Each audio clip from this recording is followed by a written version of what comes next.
Section 5 of Nonsense Novels. This recording is in the public domain.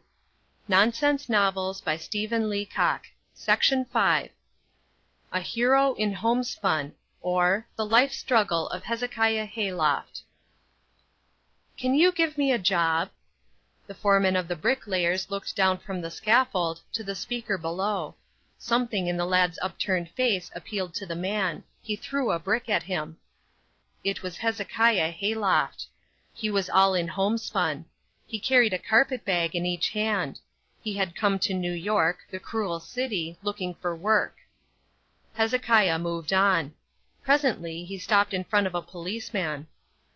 "Sir," he said, "can you tell me the way to—" The policeman struck him savagely across the side of the head. "I'll learn you," he said, "to ask damn-fool questions." Again Hezekiah moved on.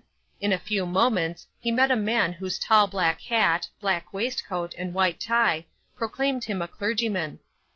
"Good sir," said Hezekiah, "can you tell me—" The clergyman pounced upon him with the growl of a hyena, and bit a piece out of his ear. Yes, he did, reader. Just imagine a clergyman biting a boy in open daylight. Yet that happens in New York every minute. Such is the great, cruel city, and imagine looking for work in it. You and I, who spend our time in trying to avoid work, can hardly realize what it must mean. Think how it must feel to be alone in New York, without a friend or a relation at hand, with no one to know or care what you do. It must be great. For a few moments Hezekiah stood irresolute. He looked about him. He looked up at the top of the Metropolitan Tower. He saw no work there. He looked across at the skyscrapers on Madison Square, but his eye detected no work in any of them. He stood on his head and looked up at the flat iron building. Still no work in sight. All that day and the next Hezekiah looked for work. A Wall Street firm had advertised for a stenographer. "Can you write shorthand?" they said. "No," said the boy in homespun, "but I can try." They threw him down the elevator. Hezekiah was not discouraged. That day he applied for 14 jobs. The Waldorf Astoria was in need of a chef. Hezekiah applied for the place. "Can you cook?" they said. "No," said Hezekiah, "but oh, sir, give me a trial. Give me an egg and let me try. I will try so hard." Great tears rolled down the boy's face. They rolled him out into the corridor. Next he applied for a job as a telegrapher. His mere ignorance of telegraphy was made the ground of refusal. At nightfall Hezekiah Hayloft grew hungry. He entered again the portico of the Waldorf Astoria. Within it stood a tall man in uniform. "Boss," said the boy hero, "will you trust me for the price of a square meal?" They set the dog on him. Such, reader, is the hardness and bitterness of the great city. For 14 weeks Hezekiah Hayloft looked for work. Once or twice he obtained temporary employment, only to lose it again. For a few days he was made accountant in a trust company. He was discharged because he would not tell a lie. For about a week he held a position as cashier in a bank. They discharged the lad because he refused to forge a check. For 3 days he held a conductorship on a Broadway surface car. He was dismissed from this business for refusing to steal a nickel.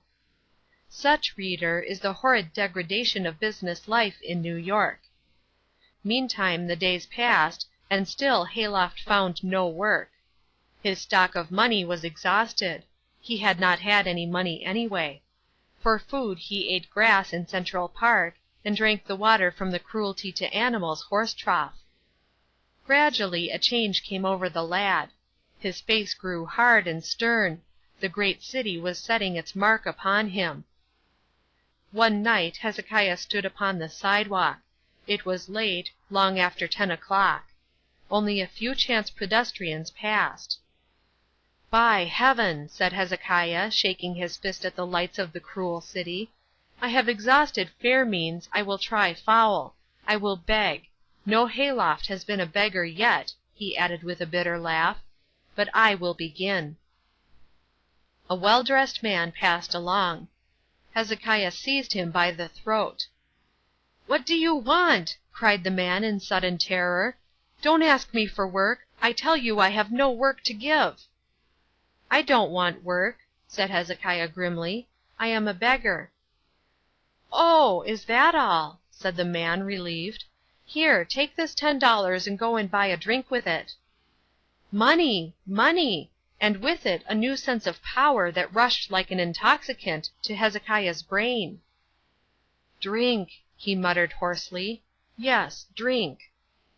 The lights of a soda-water fountain struck his eye. "Give me an egg phosphate," he said, as he dashed his money on the counter. He drank phosphate after phosphate until his brain reeled. Mad with the liquor, he staggered to and fro in the shop, weighed himself recklessly on the slot machine 3 or 4 times, tore out chewing gum and matches from the automatic nickel boxes, and finally staggered on to the street, reeling from the effects of 13 phosphates and a sarsaparilla soda. "Crime," he hissed. "Crime! Crime! That's what I want." He noticed that the passers-by made way for him now with respect. On the corner of the street a policeman was standing. Hezekiah picked up a cobblestone, threw it, and struck the man full on the ear. The policeman smiled at him roguishly, and then gently wagged his finger in reproof. It was the same policeman who had struck him 14 weeks before for asking the way. Hezekiah moved on, still full of his new idea of crime. Down the street was a novelty shop, the window decked with New Year's gifts. "Sell me a revolver," he said. "Yes, sir," said the salesman. "Would you like something for evening wear, or a plain kind for home use? Here is a very good family revolver, or would you like a roof garden size?" Hezekiah selected a revolver and went out. "Now then," he muttered, "I will burglarize a house and get money." Walking across to Fifth Avenue, he selected one of the finest residences and rang the bell. A man in livery appeared in the brightly lighted hall. "Where is your master?" Hezekiah asked, showing his revolver.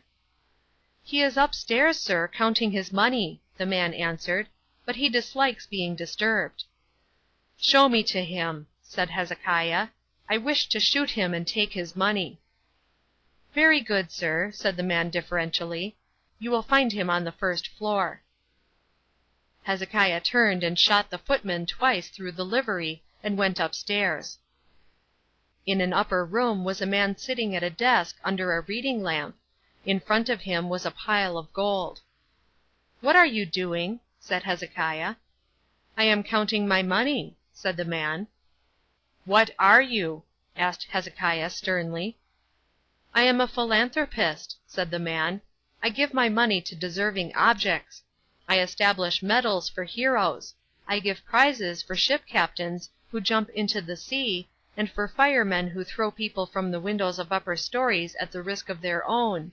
I send American missionaries to China, Chinese missionaries to India, and Indian missionaries to Chicago. I set aside money to keep college professors from starving to death when they deserve it." "Stop," said Hezekiah. "You deserve to die. Stand up. Open your mouth and shut your eyes." The old man stood up. There was a loud report. The philanthropist fell. He was shot through the waistcoat and his suspenders were cut to ribbons. Hezekiah, his eyes glittering with the mania of crime, crammed his pockets with gold pieces. There was a roar and hubbub in the street below. "The police!" Hezekiah muttered. "I must set fire to the house and escape in the confusion." He struck a safety match and held it to the leg of the table. It was a fireproof table and refused to burn. He held it to the door. The door was fireproof. He applied it to the bookcase. He ran the match along the books. They were all fireproof. Everything was fireproof. Frenzied with rage, he tore off his celluloid collar and set fire to it. He waved it above his head. Great tongues of flame swept from the windows. "Fire! Fire!" was the cry. Hezekiah rushed to the door and threw the blazing collar down the elevator shaft. In a moment the iron elevator, with its steel ropes, burst into a mass of flame. Then the brass fittings of the door took fire, and in a moment the cement floor of the elevator was one roaring mass of flame. Great columns of smoke burst from the building. "Fire! Fire!" shouted the crowd. Reader, have you ever seen a fire in a great city? The sight is a wondrous one. One realizes that, vast and horrible as the city is, it nevertheless shows its human organization in its most perfect form. Scarcely had the fire broken out before resolute efforts were made to stay its progress. Long lines of men passed buckets of water from hand to hand. The water was dashed on the fronts of the neighboring houses, thrown all over the street, splashed against the telegraph poles, and poured in torrents over the excited crowd. Every place in the neighborhood of the fire was literally soaked. The man worked with a will. A derrick rapidly erected in the street reared itself to the height of 16 or 17 feet. A daring man mounted on the top of it, hauled bucket after bucket of water on the pulley. Balancing himself with the cool daring of the trained fireman, he threw the water in all directions over the crowd. The fire raged for an hour. Hezekiah, standing at an empty window amid the flames, rapidly filled his revolver and emptied it into the crowd. From 100 revolvers in the street a fusillade was kept up in return. This lasted for an hour. Several persons were almost hit by the rain of bullets, which would have proved fatal had they struck anyone. Meantime, as the flames died down, a squad of policemen rushed into the doomed building. Hezekiah threw aside his revolver and received them with folded arms. "Hayloft," said the chief of police, "I arrest you for murder, burglary, arson, and conspiracy. You put up a splendid fight, old man, and I am only sorry that it is our painful duty to arrest you." As Hayloft appeared below a great cheer went up from the crowd.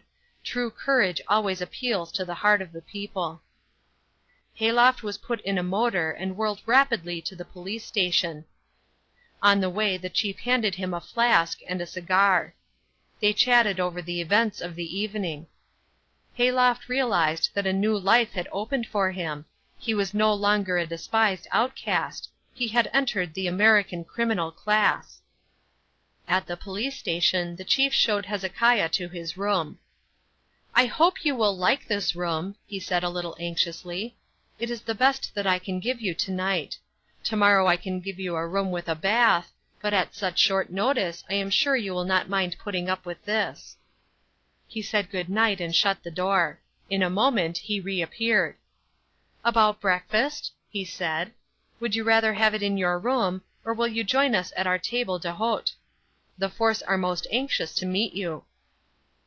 Next morning, before Hezekiah was up, the chief brought to his room a new outfit of clothes, a silk hat, frock coat, shepherd's plaid trousers, and varnished boots with spats.